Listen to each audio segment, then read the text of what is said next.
The death of Jesus. Mark chapter 15, verses 33 to 37. At noon, darkness came over the whole land until 3 p.m. And at 3 o'clock, Jesus cried out in a loud voice, my God, why have you forsaken me?" Some of the bystanders who heard it said, "Look, he is calling Elijah." One of them ran, soaked a sponge with wine, put it on a reed, and gave it to him to drink, saying, "Wait, let's see if Elijah comes to take him down." Jesus gave a loud cry and breathed his last. The veil of the sanctuary was torn in two from top to bottom. When the centurion, who stood facing him, saw how he had breathed his last, he said, "Truly, this man was the Son of God." So that leads us into the carrying of the cross. Yes. And because that starts with the palace where Pilate condemned Jesus to die, right? Correct. We saw, even before that, Ron, we saw the cell where he was kept. While the trial was going on? While the trial was going on. And then that morning, after we stayed in the church that night, then the group went, right? Mm-hmm. And we started at that place. And we had the idea of renting a cross. So that, because we were going to do the Stations of the Cross, going through the marketplace where he literally carried that cross. And we could stop at each station and do the Stations of the Cross. So some of the members of the group had an opportunity to carry the cross. And that was really powerful. And it was a regular day. It was a marketplace. There were people, we were going, praying the Stations of the Cross, and there were people just doing their selling stuff. And the other thing that really hit me was that path that Jesus took after they'd beaten him so bad, right? And all the things they did to him. He had to carry that heavy cross, and it was literally 90% uphill. And I'm not talking a little hill. I'm talking a very steep hill. And for him to carry that, and of course, falling 3 times, I now could see, right? And Simeon helping him. I mean, I could just see how. I don't even know how he made it, to do that, and then to picture like Mother Mary following, and some of the women. Of course, there weren't any disciples. Well, John was probably in that mix too. But you think you see movies, right? But they don't do it justice. No, not at all. And that was just very powerful. And I think Stations across the Stations of the Cross 1 through 9 are outside the church for the Holy Sepulchre. Then you go in, and then the remaining stations are in the church. Okay, so that's the 10 is the. So that's when Jesus is stripped of his garment and they cast lots for him. That's Station 10, right? So that's actually the start inside the Holy Sepulchre. And so I was kind of wondering along those sites. So is it just kind of like the Stations of the Cross? I mean, or they're marked with what the station is, and then is it kind of like each one set up to kind of it's a lot like what we have in our churches. To commemorate that station? Yeah. Okay. Station 1 and then a little description. Okay. And it's weird, praying, because people are just walking by and looking, and here's a group of people, some guys carrying a cross. Yeah. Oh, those pilgrims, right? And then there's people selling stuff and going. Absolutely. Absolutely. Now, I don't know when it actually happened to Jesus, if they stopped selling. But it would have been very easy for people to get right up by him and throw things at him or spit on him or jeer him. Yeah. It's just amazing. And of course, at that time, crucifixion was by the person being crucified. You walk to the place that you're going to be crucified at, and it's just a total submission. Mm-hmm. Yeah. Which is kind of a message for Jesus. We need to submit, make him the center of our life. Right. Yeah. So those stations that are inside the sepulcher, so are they, like you mentioned before, how that is just a huge huge Church. church, Yeah. and like you can kind of wander all over the place. Are the stations still marked in there from 10 to 14, or Yes. so Yeah. you can We- you can follow that on? Right. There were so many people in there that it was hard to. Carry the cross around. But we did the best we could praying. Yeah. But yeah, there was a long line to where the night before I could just walk up and Yeah. put my hand on the Right. rock with it. But there was a very long line By the time you're waiting doing that. to do that. And Sure. you know what moved me to was some of the emotions of the people. Yeah. I mean, it would be hard not to feel. Yeah. Yep. But what I would think is I'd be putting myself in the place of the people that were there and thinking, would I have acted the same way, or how would I have responded to that? It's just like. It's like if there's a fire, do you run into the fire to save somebody, or do you Yeah. run out How to would save you- yourself? How would you act? Yeah, that would in be, yeah. Or like, would you be like, you think, well, I could be there helping Jesus carry the cross. That would be me, but you don't know. Right. You know. And you can totally empathize with the disciples Yeah. and the fear that they had. Yeah.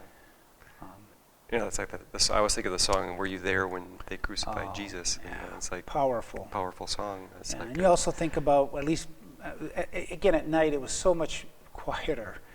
I mean, I thought, okay, so where did the soldiers stand? Mhm. Where did they nail him to the cross? Mhm. Where did they stick him with the lance? Yeah, all that. You know, and there was an earthquake too, and like how did that? And then the curtain was torn in the temple, Right. and it's like and the all Pharisees that were there, and that. Jeering and right. So it's just like so much going on.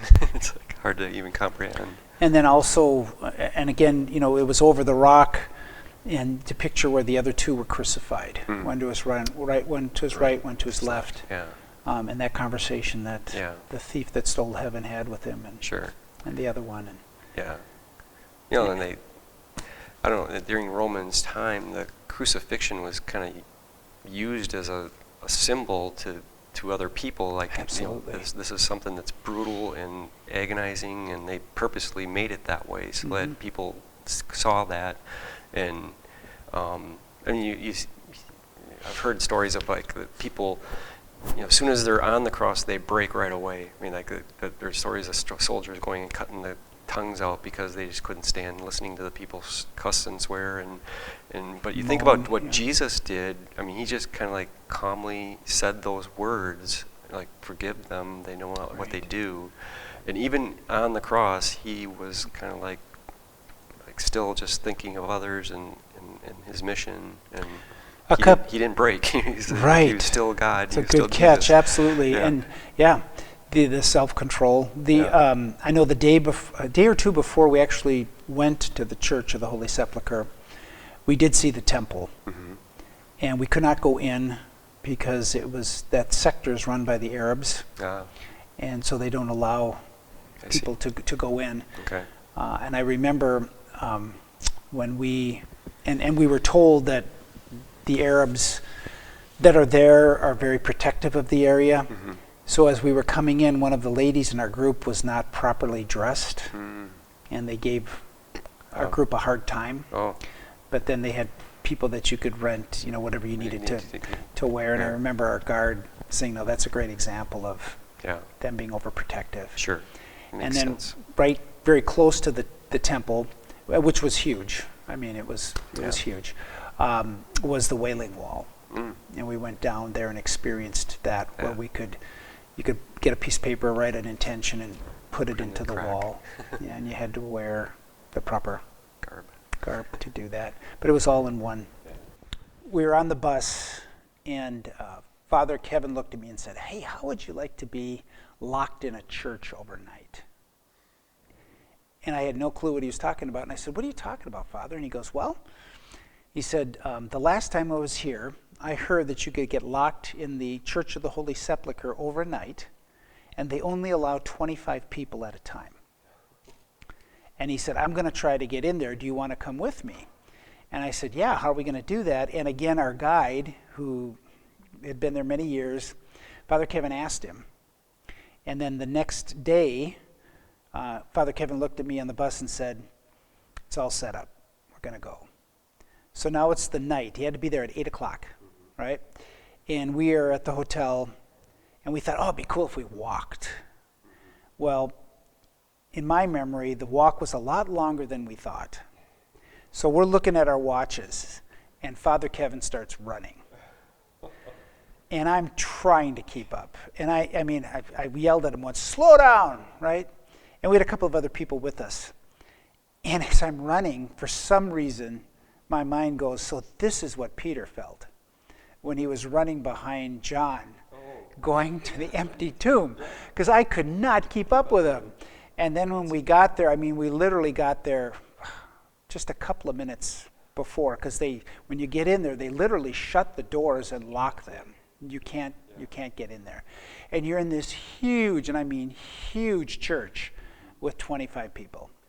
And the people that take care of the church just said, okay, you can wander around, take your time. And that was probably one of the most, besides seeing where Jesus was born, this was what I had been hoping for, a time to pray, yeah. Be silent. Yeah, it's like a retreat. Walk it's like around. Good analogy. It was like a retreat. So yeah. Father Kevin and 23 other people were in there, and we all just kind of went, our separate ways. I went to the tomb first, because I was told that that's a very small area, and it's just go to first, right? So I went there, and I remember going in, and there was an outer chamber, very small. I think maybe 7 or 8 people were in there.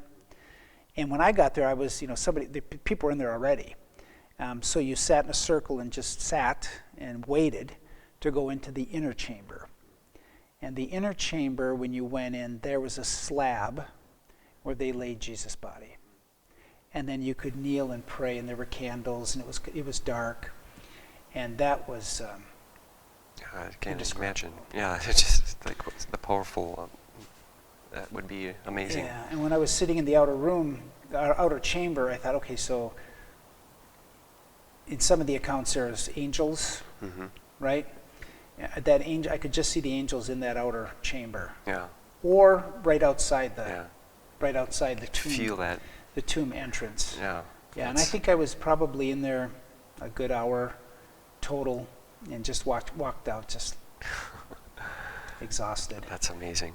And then I know what a great story. The next place I went to was you walked up a staircase, and there was like a plexiglass.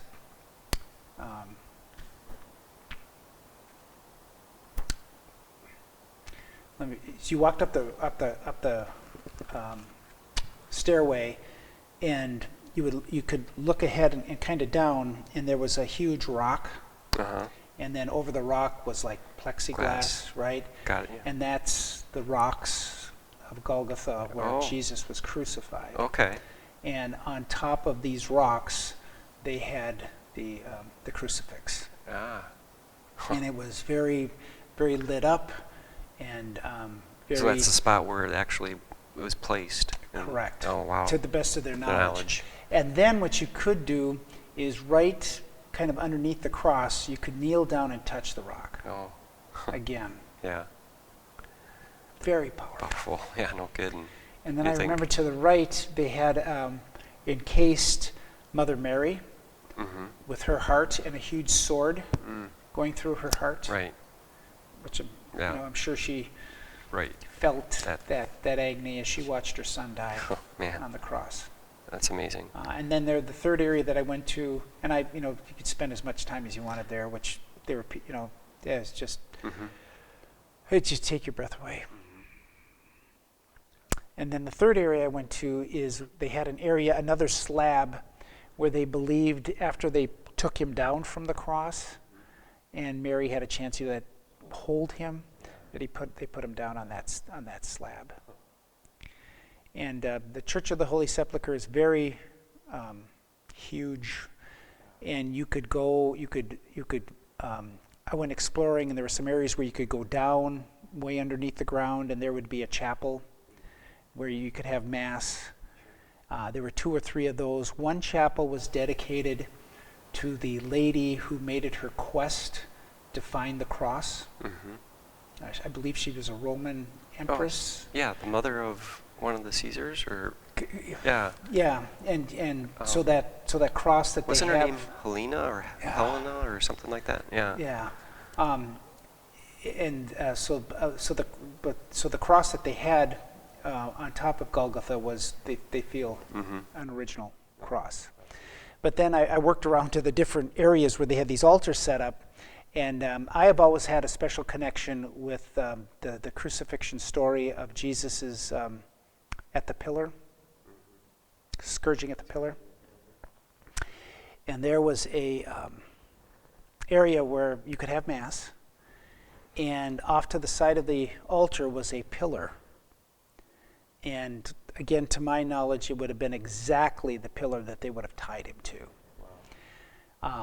The next day, when we got out of the church, we obviously went back to the hotel, and that was kind of exciting too, because we were walking through this marketplace and there was like nobody, So, but when we came back the next day as a group, we had Mass in that chapel, and we didn't know where we were going to have Mass. They just assigned one, and again, that was very special.